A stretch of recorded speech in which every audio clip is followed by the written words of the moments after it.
अब स्थिति सांप चुचुंदर की बना के छोड़ दी है। यहां पर देवताओं के राजा बलि ने कहा कि ठीक है, हम प्रयत्न करते हैं, प्रयास करते हैं, कुछ लोगों को तो हम भेजेंगे सही तुम्हारे सहयोग में धर्म की स्थापना करने के लिए।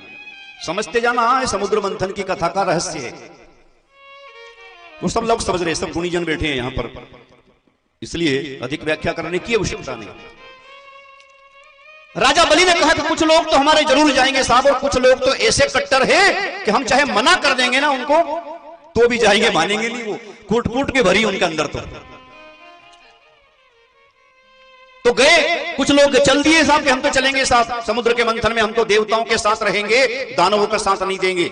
सब लोग तैयार हो गए। भगवान नारायण ने फिर कहा कि देखो ध्यान देना, बड़ी कूटनीति की कथा है आज की भी। भगवान ने कहा कि देखो समुद्र का जब मंथन होगा ना तो वासुकी नाग की रस्सी बनाना है, मंदराचल पर्वत की मथानी बनाना है, और मेरे सहयोग से जब मंथन शुरू करो ना तो तुम सबसे पहले एक काम करना, वासुकी नाग के मुंह की तरफ खड़े हो जाना। क्यों प्रभु? मुंह की तरफ खड़े होंगे तो जहर निकलेगा। क्योंकि मैं जितना कहता जाऊं इतना करते जाओ, दिमाग मत लगाओ, ये कूटनीति चल रही है। तो प्रभु इससे क्या फायदा होगा? क्योंकि जब तुम काम शुरू करोगे तब पता लगेगा।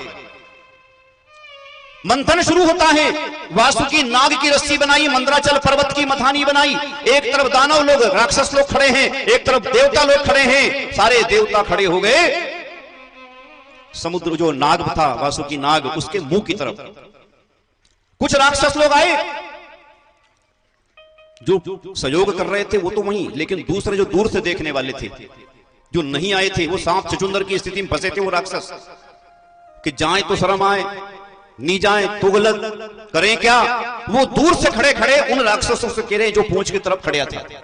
बड़ा दिव्य प्रसंग है कि तुम चली गया यार, उनका कहना में निमंत्रण आयो, तुम्हारे शर्म नहीं, जानो ही नहीं तो तुम उनसे मिली गया, देखो तुम्हारा अपमान करियो नहीं, कैसे अपमान पूंछ आड़े खड़िया कर तुम्हारे राक्षसों को पूंछ की तरफ खड़ा करा, और देखो भी तो सब देवताओं जितना भी मुंह की तरफ खड़ा हुआ, तुम्हारा कितना बड़ा अपमान हुआ। ये षड्यंत्रकारी है, ये षड्यंत्रकारी है।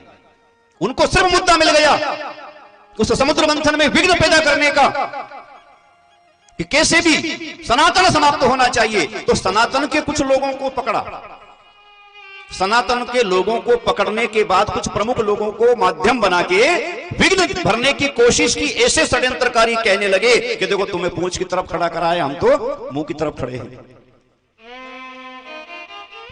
वो लोग समझ गए, उनने कहा कि देखो भाई ऐसे काम नहीं चलेगा, आपने हमें पूंछ की तरफ खड़ा कर दिया, हमारा अपमान किया है, हम कोई डरने वाले थोड़ी है, आप तो मुंह की तरफ खड़ा करो, हमें तो ही हम मंथन करें, नहीं तो नहीं करें। देवताओं ने भगवान की तरफ देखा कि प्रभु बताइए अब क्या करें। भगवान ने इशारा कर दिया कि मैं जानता था कि ये राक्षस उल्टी बुद्धि के लोग हैं, अगर तुम पहला कहीं पूंछ आड़ी खड़ा हो जाता नहीं तो तुम्हारे पूंछ आड़ी भेजता और मुंह आड़ी आता। अब तुम मुंह आड़ी खड़ा है नहीं तो तुम्हारे पूंछ आड़ी भेजेगा, और मैं चाहता था कि तुम पूंछ की तरफ ही खड़े हो जाओ ताकि जो जहर निकले वो तुम्हारे ऊपर नहीं पहुंचे, ये जहर से काले पड़ जाएंगे। तो सब देवता चले गए पूंछ की तरफ। सब देवता लोगों ने कह दिया कि राक्षसों तुम आगे खड़ा हो जाओ मुंह के सामने। ये स्थिति है सांप और चुचुंदर की। अब पकड़े तो मरे, छोड़े तो अंधा हो और खा जाए, तो कुछ ऐसे विषय होते हैं। इसलिए सनातन अगर है तो हम सब है। सनातन की रक्षा के लिए अगर शस्त्र भी उठाना पड़ते हैं तो उठाना चाहिए, ये हमारी नीति कहती है, और ये आज की हमारी कथा भी ये संदेश दे रही समूचे मानव समाज के लिए। मंथन शुरू हुआ, सबको लग रहा था कि अमृत निकलने वाला है, लेकिन अमृत निकलते निकलते मंदराचल पर्वत वासुकी नाग की रस्सी की पकड़ से खिसकने लगा।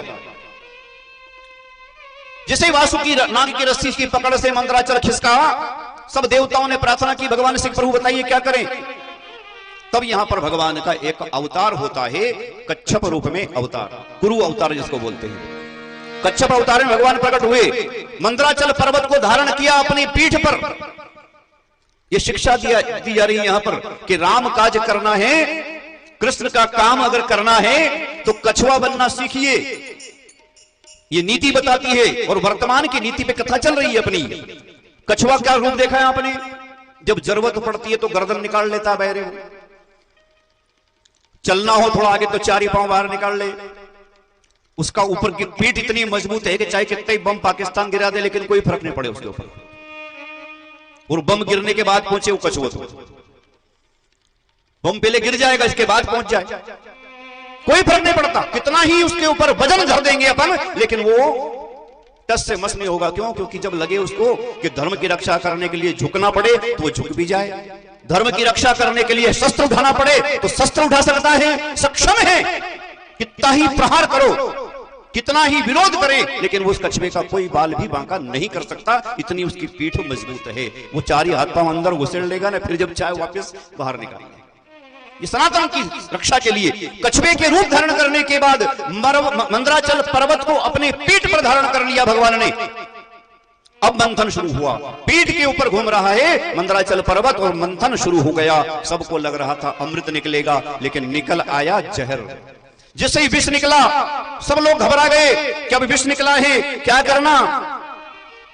देवताओं ने कहा हम तो नहीं पी सकते, राक्षसों ने की हम भी जहर तो नहीं पिएंगे, अमृत निकलता तो हम विचार कर लेते, ये तो जहर निकला।